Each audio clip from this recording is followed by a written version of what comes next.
ডিমের ফ্লুরি করার জন্য প্রথমে একটি পাত্রে 2টি ডিম ভেঙে নিলাম, তাতে হাফ কাপ চিনি অ্যাড করে দিলাম। এরপর 1 চামচ বেকিং পাউডার, 1 চামচ বেকিং সোডা, একটুকু নুন, 1 চামচ কালো জিরা একসঙ্গে মিক্স করলাম। এরপর মিক্স করা হয়ে গেলে তাতে আমি 2 কাপ ময়দা অ্যাড করব।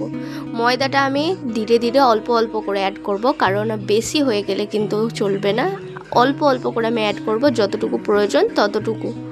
ব্যাটারটা আমি অতিরিক্ত ঘন বা পাতলা করব না। এরপর আমি গ্যাসে কড়াই বসাবো। কড়াই বসে তেলটা গরম হয়ে গেলে আমি অল্প অল্প করে দেবো। অল্প অল্প করে দেওয়ার কারণ হলো একটুকু ব্যাটার দিলে ফুলে তার দ্বিগুণ হয়ে যায়, তাই এটা আমি অল্প করে দেব। মিডিয়াম হিটে এগুলোকে লাল লাল করে ভেজে নিতে হবে, অতিরিক্ত হিট দেবে না। অতিরিক্ত হিট দিলে কিন্তু আবার পুড়ে যাওয়ার সম্ভাবনা আছে, তাই মিডিয়াম হিটে এগুলোকে ভাজবো। দেখো, এগুলো কিন্তু গ্রাম্য এলাকায় আগেকার দিনে হচ্ছে যখন বাড়িতে মেহমান আসতো তখন কিন্তু অনেক বানানো হতো।